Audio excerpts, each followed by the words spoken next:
I'm Jeff Cook. And I'm TJ Wilson. And this is Around the Circle. I'm walking slowly. I'm taking my time. All like a talking is starting to rhyme. I'm letting go of lonely, letting go of strife. I just can't get enough of this beautiful life. I'm frantically writing down notes here, knowing that I have 2 recordings of this, and I'm watching you, Joey, going, we have epiphanies taking place, and she actually is going to remember this, and I'm so jealous. So speaking of ones. That's a good segue. Yeah, let's jump right in. Let's start with jealousy. When speaking about the strengths and gifts of the one, jealousy and resentment. Let's go there. Spin that and go. What comes to your mind when thinking about mature ones? Caring about making things better. Like truly caring about it. We talk about with 8s, people might misinterpret that it's not about us ever. And man, that's, I think, doubly true with 1s. It's not about, you feel this responsibility for everything you see. And I think we tend to take that for granted. And misunderstand it a lot. Yeah.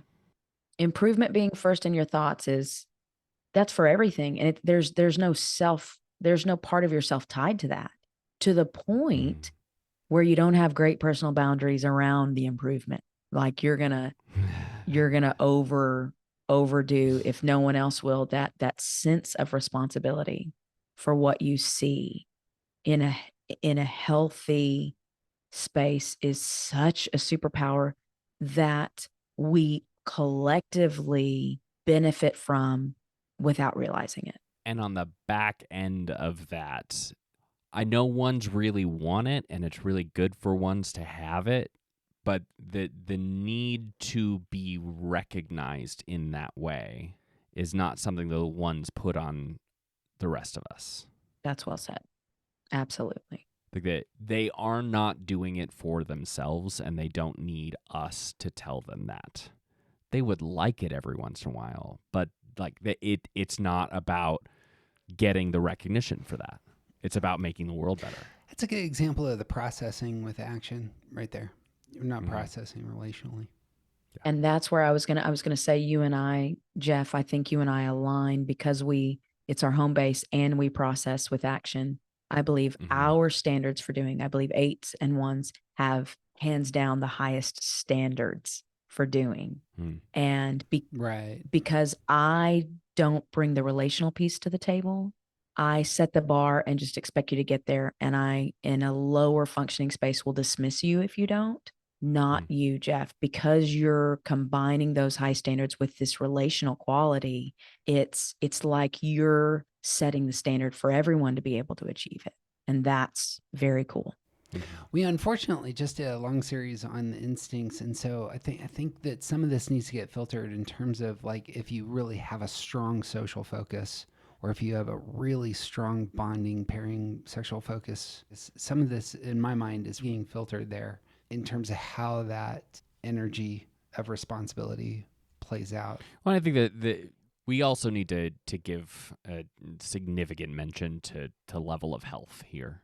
And even at the self-preservation level, I think that the level of maturity and health will play a big role in how strong that voice is, how intense the introspection, because if even in self-preservation, it's still about making things better, right? And so a one who is strong in self-preservation is going to work to make themselves better, which is intentionally and also unintentionally going to have the effect of improving the world around them. That's at least what they believe. Yes. Yeah.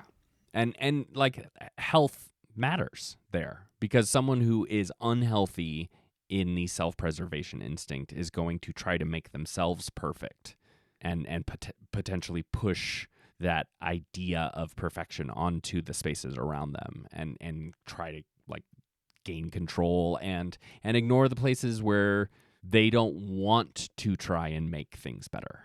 This is something that I don't care about, and I don't need to put energy into improving it. Right. And I think that comes from a place of unhealth. Yeah, I think that's well said. I think there is a hope that emerges in that sort of one, and maybe all ones, that if I'm just ethical enough, it will kind of spill out towards everybody else, or at least my values will be adopted, both because of my example and perhaps because of the work that I'm doing. It probably takes a lot of different faces. That's where I was going to go, Jeff. My next thought was your dedication to what you usually pretty accurately perceive as right and wrong, and your willingness to stand behind that is very important. Yep. Coming back to that integrity piece. It's the interesting offshoot of being thinking repressed that ones put so much energy into their ethical code or their standards. Yeah. So because those are the foundation for them, but that can be really helpful for the rest of us. This person is critically aware. Their judgments, when ones are real mature, their judgments aren't necessarily a bad thing. Like this person is bringing a value system that cuts and brings some clarity.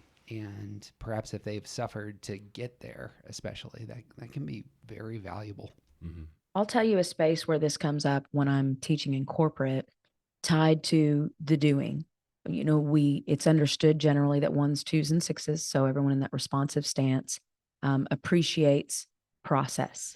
And the way I like to say it is thinking is repressed. So you all like process because you don't need to think much if you've got a successful process in place, right? That's exactly right. And I think 1s, 2s, and 6s can all implement process when it's not there, but 2s and 6s can't do it quite. They don't have the vision for it quite like 1s do, because you process with action.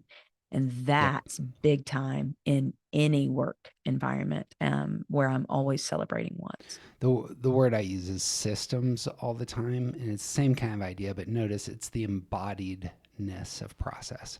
It's important, and no one's bringing it like you are. Nobody else. I mean, that is core to 1s, the systems. Yep. And implementing them. Yeah. Gives for the rest of us, and this, I say this tongue in cheek at one level, but like sometimes quality matters. Sometimes it is the case that you do want to experience something that's really, really out of this world, amazingly thought through. And it just is like your humanity is unveiled because of how pristine this thing was constructed. Somebody spent their entire life becoming the kind of person who would be able to do this. And there's consistency there with it. The thing that's being built or made, and if it's an organization or a business or whatever, like there is consistency of integrity throughout. Right. Yeah. Because one fly in the ointment ruins the whole ointment, right? So like the whole system needs to be functioning appropriately in order for the whole thing to work. Thoroughness is my word too. That's thoroughness is a good word. You are so willing to get into the weeds because it's for a purpose. It's for this matters now. I think 1s more than anyone can say we're doing this way now because it's going to matter for longevity. And that's that kind of dedication to quality and standard is huge. There's a gentleman who I just adore and love the hell out of, who's an arborist in our town, and he is a misery to be around, an absolute misery to be around. But he creates spaces with trees that, as was said, longevity is a great word here. He has foresight, and this will grow into this space, and then people will feel it. And his perfectionism is it is over the top. Like it obviously it makes me itchy to the point where he's the only contractor I had this year, and one of our I can't even go down. I can't even tell you the story of one of our contractors. He's the only contractor I said, we're going to wait till next year to work on this project because I couldn't go there with him. Side note, like I had a contractor who like everything crashed in his life His all at life once. exploded. And we still pushed the project through. And that's how difficult it was to work with the one who does trees. That's the same level. Good to know. Good to know. I actually think there's something to that though, because it goes back to one's turn their anger inward. So you're going to get this palpable frustration that's boiling over, but it's for this cause that's beyond one's. And when you can learn to hold both, it ultimately looks like giving those ones some grace that they're never going to give themselves. This is the tricky thing. I would love your wisdom on this. Like if the target of the one is skewed or awful, like they may even be like have all these great virtues and character traits, and it's like you're pushing all your chips in on that. I don't know how to process that aside from I know how I am on this front. Like I think through the target 182 times before I push all my chips in. But well, I think that's such a great illustration for lack of objective thinking. You know, it's not that you're not thinking. You're just what weighs more than the objectivity is your way, is the way. And it's the only way and the best way and the way we all have to follow. And while that obviously in a less healthy space cannot be a good thing, on a higher side, you stick to your values no matter what. And that's admirable, in my opinion. I suppose that's it. If the one actually targets something that is objectively good, that is like truly good, then there's all these things that follow. Yeah. Well, I'm thinking especially in jumping the gun a little bit here, but is especially in places of leadership, ones bring that integrity to the things that they're in charge of. And there's a sense of sort of like, even if it's not the stated goal, there's a sense of requiring that integrity from everyone underneath you. And it makes the rest of us better people because we have to be, or else the thing doesn't work. It's crossing T's and dotting I's. It matters. Meticulous matters. Process matters. Every step matters. Yeah. I'm sure there's a list to be made here. Actually, you could probably look at Riso and Hudson's work and find this list. But I brought it up with sevens in terms of both the festivity and the sobriety that sevens can by. Ones can go here as well in terms of being so concerned with the product, the outcome, the vision. And then when ones flip the switch of open-handedness, that's a different kind of person. I don't know if that's self-actualization or what their language was for that, but there is a pivot that can come for ones at that level. And if they can reach that space in terms of maturation and living in that tension, that can be a very healthy person. My language is flexibility. Yeah. When I'm teaching 8s and 1s, I say 8s, you'll know you're drawing from 2. It's not groundbreaking because we can't change our hardwiring. It's not groundbreaking. It just means we're more considerate. 8s are just more considerate. And 1s, for you, it's not groundbreaking when you're drawing from 7. You will know it because you're more flexible. You're more open hands it's a great word too. It's just, okay, I see the bigger picture and the value of the accomplishment, and I don't have to micromanage it to my way. It's a paradox. The one that feels deep responsibility, and yet when they realize that they're not responsible for everything, and things really go well sometimes when they decide to be open-handed, living in that paradox and the flexibility that's there, the outcomes are, even to use one word, better. And we forget that because it's doing in tandem with people awareness and feeling that you have a social ease about you when you're in that healthier, flexible space where you're bringing others along, I think, in a really cool way. It's excellent. Because there's basically a requirement to not be selfish if you're a one. So well said. Like I've been thinking about this a lot, like especially over the last half hour. But like in 8s and 1s, like 8s are not self-focused in the way that it sometimes seems like they are, and a lot of us misunderstand that about 8s. And 1s are also not self-focused in the ways that a lot of people think they might be, because it's not okay to be selfish. And 1s are conscious of that in a way that 8s don't necessarily carry.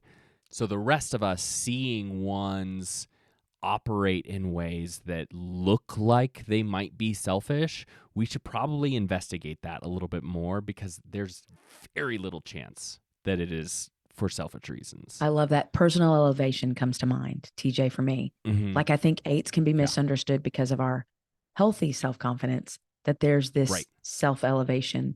I don't think that's ever being misconstrued with 1s. Right? Yeah. The only place that kind of comes to my mind as you're speaking that 1s may drift into that space is their time and space. I think 1s can be very selfish about their time and space, which is not a doing thing. I think what you're wired to do is process with action. Yeah. So I think that's okay. I actually think that what you're describing is either a low or high side of your 4 move. I don't actually even see that as core to being 1. Yeah, you said selfish, and I heard boundaries. I heard personal preferences, but we're also not self-inflicting 1s either, like you are, TJ. TJ and I think, Jeff, that we're pretty okay with who we are. We're not beating ourselves up at every turn either. That's fair, yeah. Say it's the case that there's a 1 whose absolute dream is to improve themselves and is gone from 5 a.m. to 7 p.m. daily at cost to the rest of the family. That would be That's not a healthy person. Okay. Well, is that we're saying, I suppose, yeah, there you go. At their best. Yeah, at their best. 1s cannot be go selfish. to that great. Perfect. Yeah. Well said. And consciously so. And I would add humility, that you have an ingrained humility, because you will never get it right in your mind. So the humility that you carry naturally is palpable, in my opinion. We lose sight of that when you're being critical. But I have always said, when I teach 1s, especially in a corporate environment, whatever you're receiving from the 1, you can take it to the bank that they have inflicted whatever that is on themselves first and worst. Nothing you're getting hasn't been turned inward on themselves. That's true. So before we move on, I do want to say one thing that may be specific to my relationship with Jeff, but I don't think it is. I think it's going to be a little bit more universal than this. But if it weren't for the task orientation of 1s, this podcast wouldn't exist. And literally the whole time, all 200 episodes, even the ones that I seem to be more dominant on, like literally everything that we've done for the last 6 years would not have happened were it left to me. Like there is a part of that integrity piece, part of the task orientation, part of the whole oneness is the ability to recognize that something needs to be done and to do it and like to plan and strategize. And like, unlike 8s who are, like they're pretty much set on their idea of things, like 1s in that reactive space, 1s are like, if there needs to be a leader, 1s are going to become the leader. And like, that is very true between me and Jeff, because I'm just not gonna steer, man. I don't have that in me. I don't know where we're going. I'm along for the ride, and if it was not for Jeff's initiative and dedication to keep going with something that is important, we would not be here today.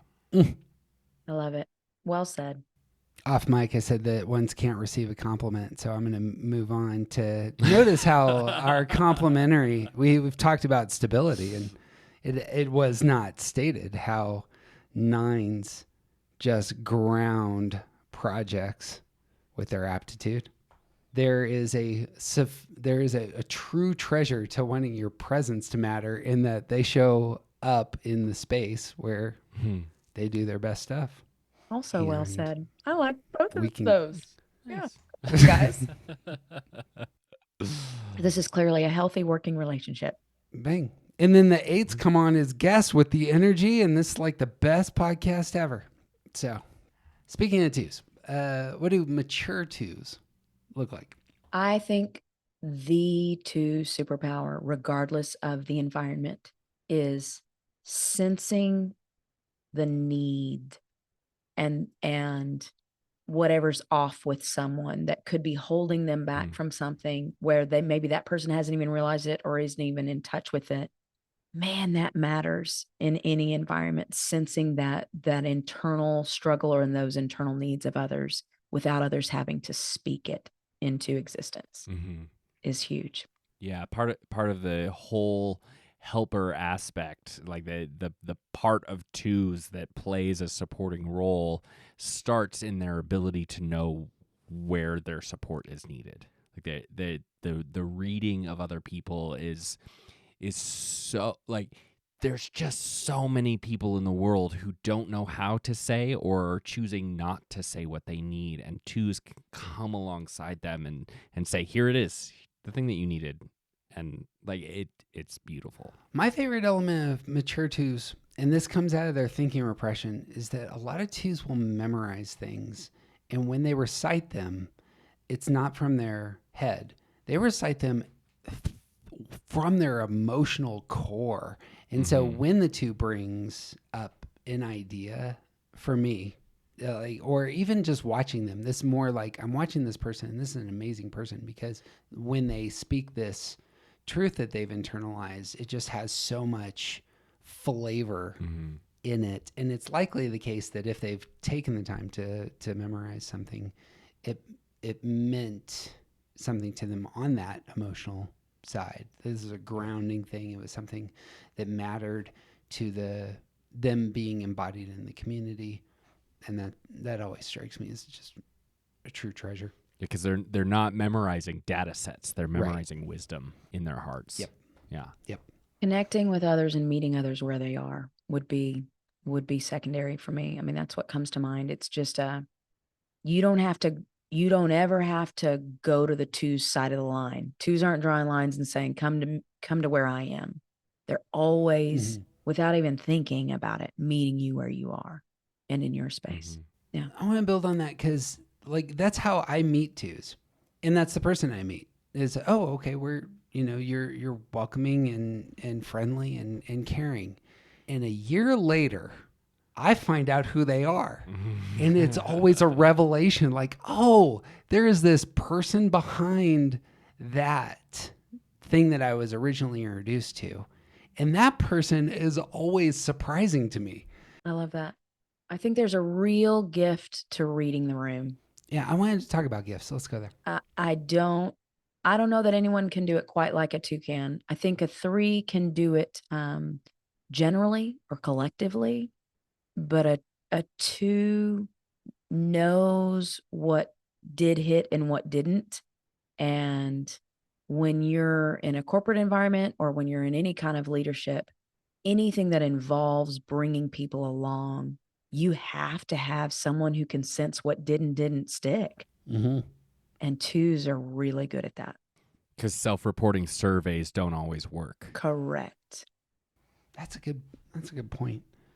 To push forward towards the intelligence center, their gifts are probably going to come out of that for the rest of us. Feedback, I hadn't thought about that. That likewise may be the case for threes and fours as well. Yeah. Yes, I think for fours than threes. and that's probably just 2 and 4 having the line with each other. So it's almost a double amount of it. Yeah. But saying how did this go, and the person giving real insight. So it's a good thing, I think, to be motivated to be second. Like they're motivated to be needed and be the helper. And the ways that twos work behind the scenes and get joy from working behind the scenes and supporting someone, for that to be a true motivation. My guess is some of the best leaders in history had a two with them somewhere. Mm-hmm. Well, they're like it. Thinking about in contrast to what we talked about a little bit with eights, the idea of providing space for someone to stand on their own is so good and necessary. We love that. We need that from eights, and some people need someone to stand behind them and hold them up, and that's the place for twos. Well said. I do think twos can push forward, and I suppose I have a couple of leaders in mind who I believe are twos. They have deep desires to elevate a certain person, a certain community. Real similar to eights on this front, in terms of they are there to help and are going to gain a lot of their personal value by giving everything they have for this set of people, and they long for the feedback at the end of the day. But as leaders, they are going to navigate social systems with just a lot of personal energy, a lot of I know everybody in your family's name. Similar to nines on this front, in terms of like they are building the trust in a collective environment with eyes eventually towards, and of course you and I need to do this thing for everyone else. I suppose that's my impression. I totally see that. I think it's an element. There's this element of, with nines, if you were going to look at the similarities, nines can meet you where they are because they can see it from your side. Twos meet you where you are because they feel what you're feeling, which ends up being an important distinction between twos and nines, right? Yeah. And there's something so much more personal, so much more invested with a two. The 7-8, even the 1, we're looking at the future. I don't think twos are looking at the future at all when they're leaders. It is 100% right now, and it is 100% are your needs taken care of. It is 100% emotionally sensing the group, the organization, the nation. Say it were the case that somebody was a two that was leading the nation. This is how I think that would play out. And 100% not about the two. Until it becomes, did you thank us? Did you thank me for this? Sure. But that's not, that's a secondary thing. It's not what's pushing him to begin with. The pull is, I sensed it and now I feel it.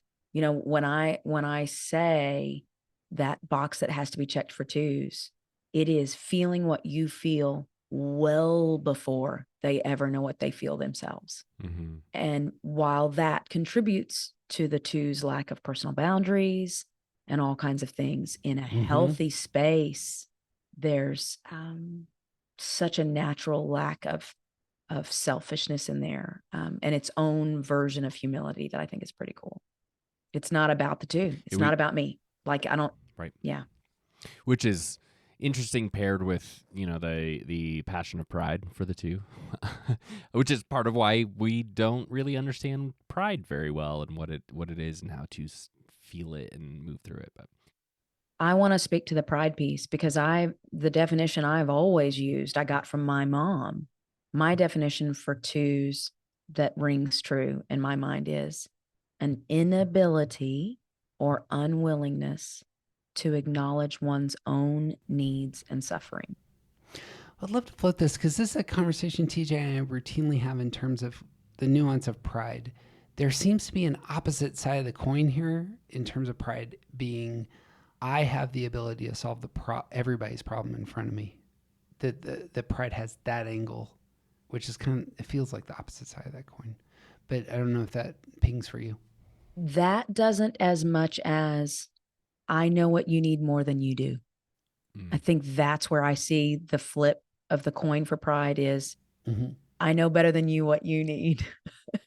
That's a thing. I could talk for days in terms of how each of the types of energy works, but this would all stem in my mind from the fact that nearly all of the two's energy is going outward.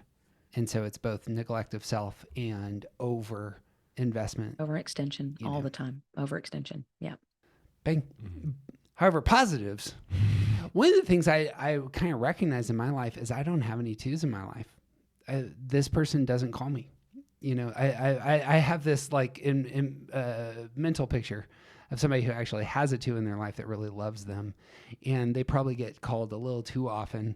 At least that would be the case for me, and yet it's the case that I lack that entirely, and I have the impression that this person would actually be one of those gifts that that this person routinely is kind of I'm on their mind and it kind of elevates. So I think there is the relational nature of twos, it requires that they are invested in the relationships that they have.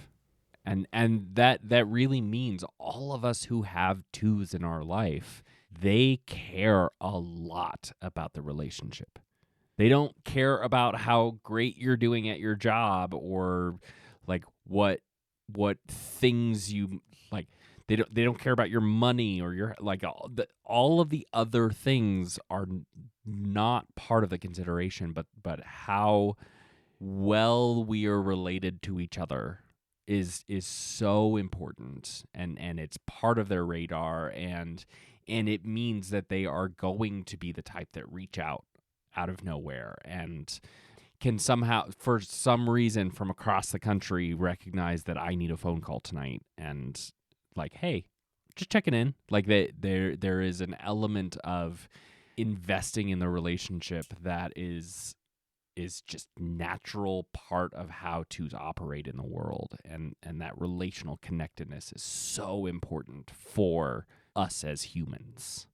And I would build on that, providing space for vulnerability. So that's my mother is a two, and vulnerability is something that I'm hardwired to avoid.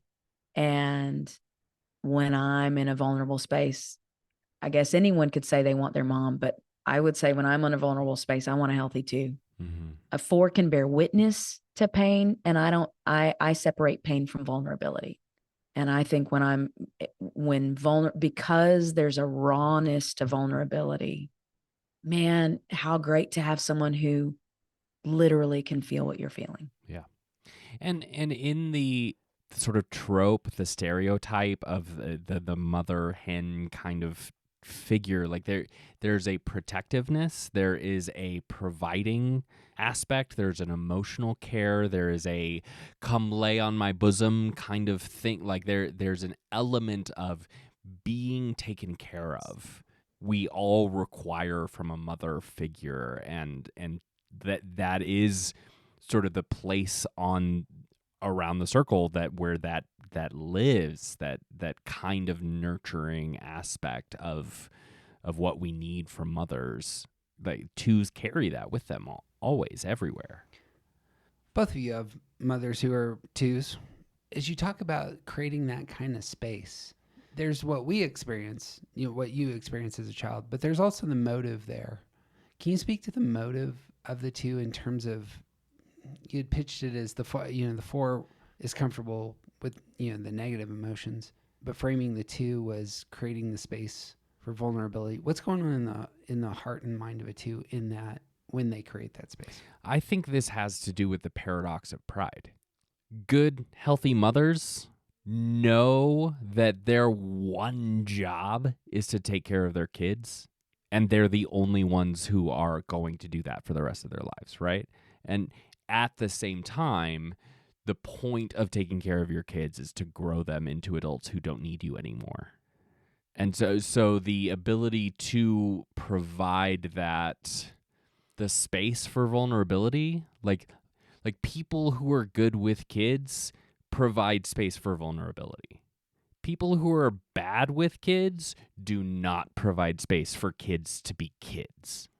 And so allowing the vulnerability in a way that is comforting and also feels safe, and for people who have had really good relationships with their mother figure, like there's also an element of like not ever having to consider your vulnerability because someone else has already taken care of it. They put up their mama bear fence around you, and you can just be vulnerable in that space. And it's not something you even have to consider when it's working right. I like that. Mhm. And there's such a nurturing aspect to it. I want to be as a, we've talked about it, all of us before, how there's spaces on the Enneagram where society, especially our society, doesn't Yes. allow for the gender differences. And so I want to speak to being the female 8 who does not get celebrated in the way male 8s get celebrated. Yeah. I want to make sure to open space for, we keep saying mother figure, but it's just, there's plenty of male 2s in the world. And it's that nurturing. There's such an element to feelings are okay to feel. Yeah. That I get from male and female 2s. It's okay to feel the feelings you're feeling, to feel them strongly, to express them. There's such a safety to that I think nobody else can provide that space like 2s can. I hate to get off topic here. Is that the message the 2 themselves want to hear, or are they outsourcing and trying to get their emotional fix?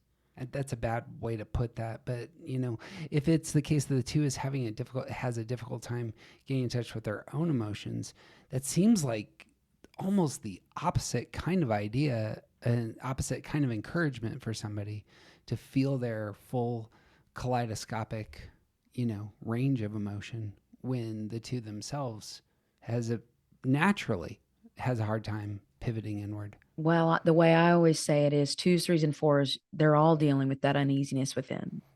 Sure. I haven't found a consistency for the heart triad like there is for anger in the gut triad and fear in the head triad. You hear a lot of words, anxiety and shame seem to be the ones that pop up the most. My language is uneasiness within. So for 2s, 3s, and 4s, when what's inside is just messy, and you combine that with a natural EQ, this natural focus on other people, well, 4s live in that space the easiest because of their internal reference point. 2s and 3s really struggle. And I think 3s deal with it by disconnecting, but 2s deal with it by feeling what you feel instead. There you go. That's the through line that I needed. Bang.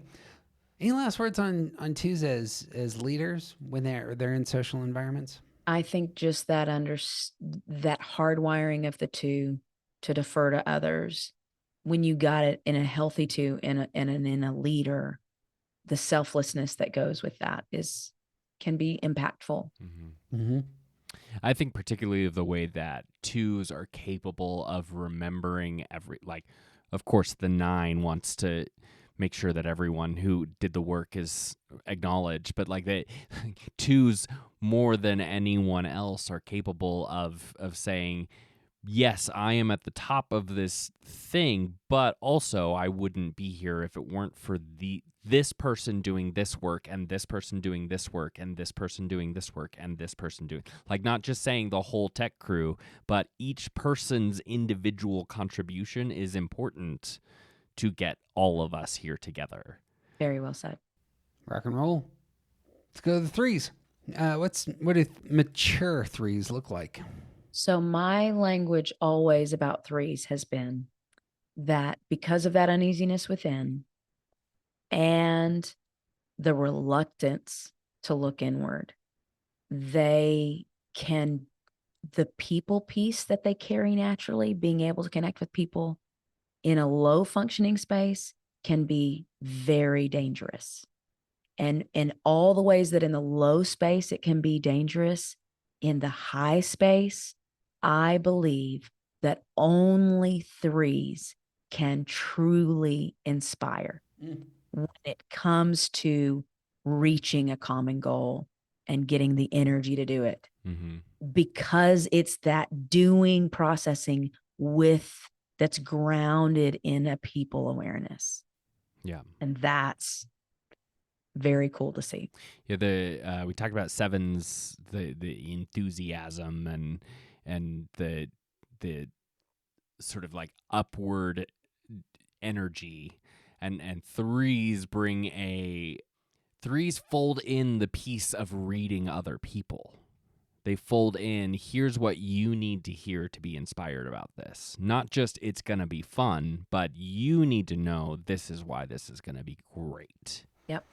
I want to pair that with threes when mature, often just strike me as highly competent. They consistently raise to that level, and that is paired with what I would want to call the assassin ability. You give them any job, and they're going to put on the scope and just pinpoint, knock the job out. Competence and just the ability to execute is unlike, it seems to me, any of the other numbers. And oftentimes the energy there when you're engaged with a three who's mature and you have a good relationship, it's because they actually care about you. And all of that wrapped together, it's just like, this person's amazing is what comes out of my mind, which is exactly what they want you to think about them. Yeah. It's inspiring.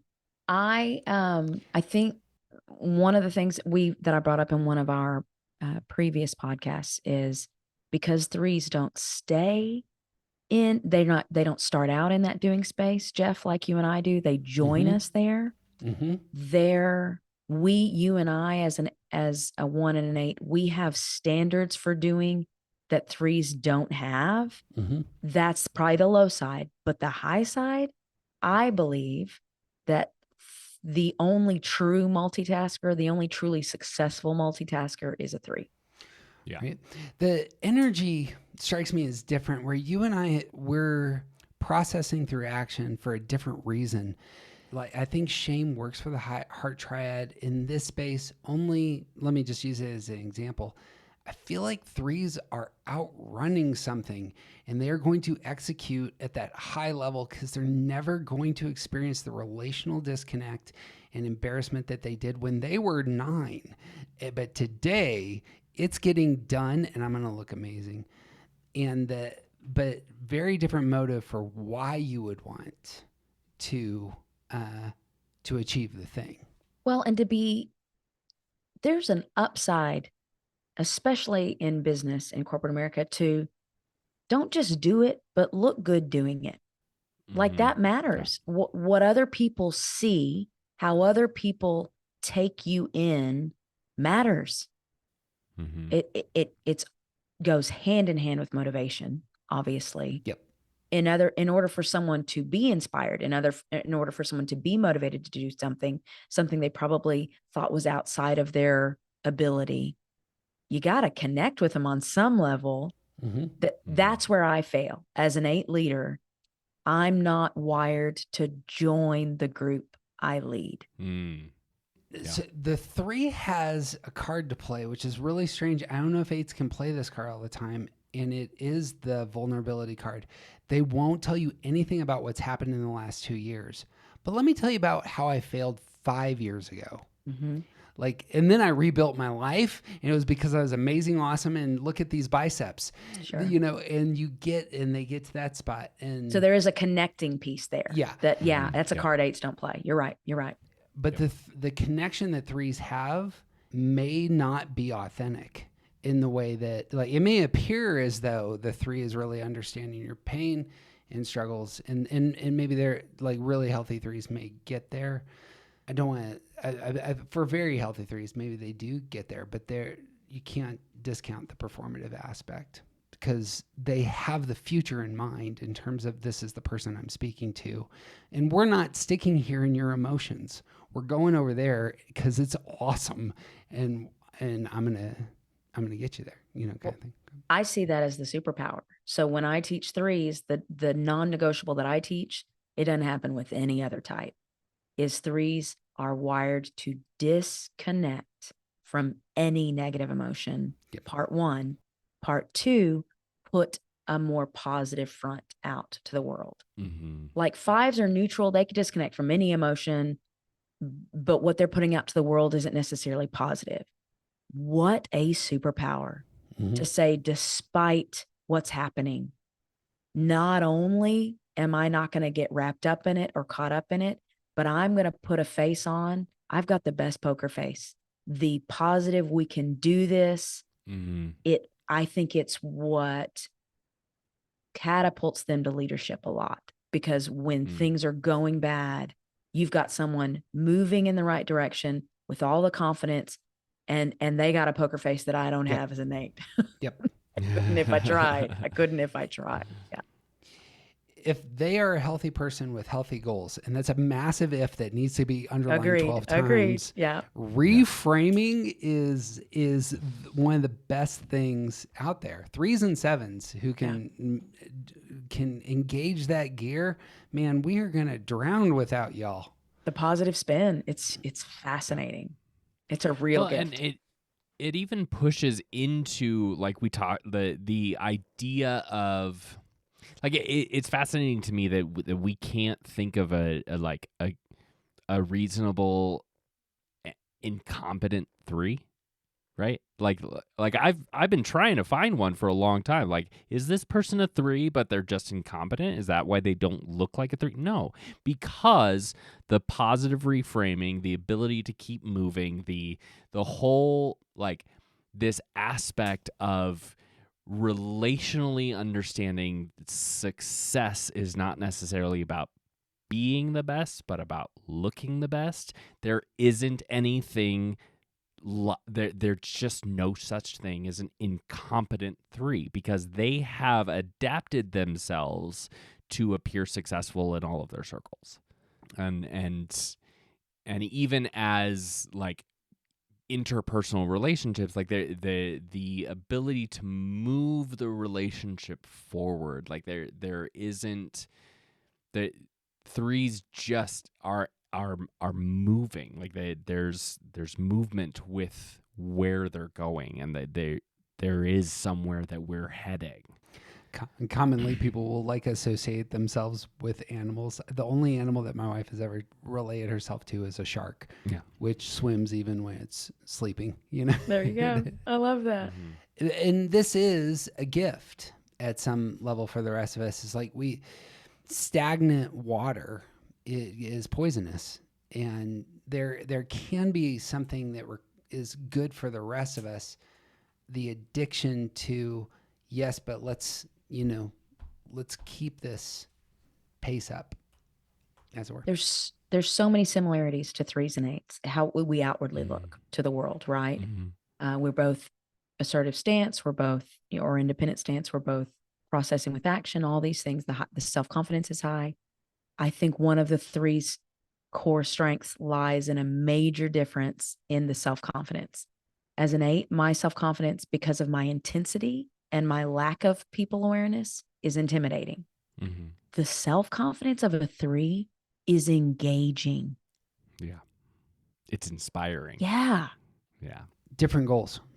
Yeah. The three wants to win the person in front of them. And that's the difference. Yeah. Again, just a recent, my wife said, even when firing somebody, they want the person that they're firing to, believe that they are the best person they've ever met. That's the way that they come to the world. Tell her that TJ's always going to edge her out of that one, I think. No, TJ doesn't fire people. But when he does? No, it doesn't happen. Hey, it happened once. My husband was a principal at an elementary school in Oak Cliff for 8 years, early in his career, like he was young. Principal? And in 8 years, a principal of a charter school in Oak Cliff. And he had to fire, in 8 years, he had to fire some people. Every person to the person hugged him. Only a 9 can hand you your box, and you're juggling it, and saying you're not getting it done, and you just say, thank you. Like, thank you. It's man, talk about a superpower that you don't use because you of the conflict. But It's true. It's true. Different dominant instinct, I imagine. Mhm. But the 3, 6s, and 9s, that attachment piece, and what are we creating here, and what is my motive? So if I could see that being the 9 who says we need to create this harmonious space. You're not fitting, but let me harmoniously allow you to move. Well, and I'm glad we're bringing up 9 because I'm starting to see in a whole new way it reveal itself over and over again. When I'm teaching in a space where people have not been given the Enneagram, they're not familiar. It's a given that the 6s are going to have the hardest time landing on type. But what I consistently see is 3s, 6s, and 9s see themselves in every type, in most types. They connect with something in every type. And I think it's part of being the center point of every triad, the part of not staying in your home base to process, that consistent movement through the centers. That means you have these 3 types more than any other type has this relational piece. It's like you can connect with someone with more ease somehow. I don't know what y'all think about that, but there's something to that. Place I would go into, just to spin it back to 3s, the 3, 6s, and 9s all create spaces in order to connect with other people. The 6s create safe spaces, 9s create harmonious spaces. The 3s, and here's the superpower, we're going to win together. It's us. Yeah. And the you and me, or the 9s will amalgamate with others and see their success as their own success, and really internally own it. If you get a fantastic promotion, the 3 feels that in terms of what they contributed to your world. And so there's a whole laundry list of inspirational speakers and people who take on that role who are 3s. And I think that, like, not only are they standing on the stage, but it becomes I want to elevate everybody, because what that actually says is that I have the ability to inspire, empower, and I vicariously experience the joy and success of everybody else. And I think there's a level, what I say when I teach 2s, 3s, and 4s, I say, if you've got this uneasiness within and this natural focus on people, this natural EQ and people awareness that you're bringing to the table because of the heart triad, I believe comparison ends up being, we've talked about it, that fueling piece. And it can become competitive for 2s and 4s, but it starts competitive with 3s. Mm-hmm. Yeah. Mm-hmm. And when you're trying to move into, unknown or uncharted territory, to have this 3 that's like, let's be first, let's be best, let's be competitive. That's an energy I think people get behind. Mm-hmm.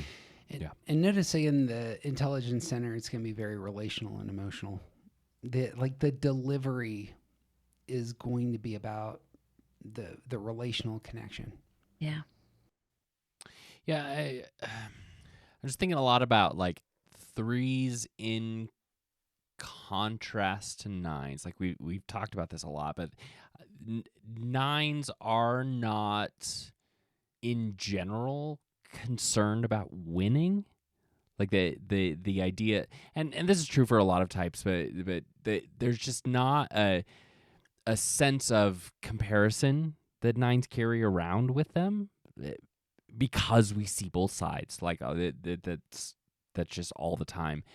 But when I have a 3 next to me who does have that comparison filter and is saying, there is something in the 3 that says I have to be better than that person, and that does not exist in me as a 9. And especially as a business owner, I need someone next to me saying, this is what you need to do to show other people that you are better than this other person, this other shop or whatever. Like there is a comparison aspect to how we navigate the world around us. And it is so crucial in some spaces for threes to bring that to the rest of us, because like nines, I just don't have it in me, and I need threes to remind me, oh yeah, this is a comparison game, because that's how people spend their money. Don't just do it better than everyone else. Yeah. Yep. Comparison is such a negative as I think about the word, and that's a fantastic positive spin on it in terms of where we need threes in our lives. And that's probably a good place for us to stop. Friends, as always, it would mean the world to us if you shared this with somebody you love, preferably somebody who just needs some love and reminders of how amazing they are. This is for them. And if you get into our stuff, you can find more on aroundthecircle.org, or we are presently doing a ton of stuff with Patreon and YouTube, which you should find. And as always, you can find the great Joey Schewee at, remind me what the website is. WeSolutions.life. Fantastic hub for doing consulting, both personally and corporate. Lots of great work there. That's what I got. Anything else? TJ? I got nothing, man. He's TJ Wilson. He's officially awesome. She's Joey Schewee. She's a treasure to us. I'm Jeff Cook, and who you aren't just isn't interesting.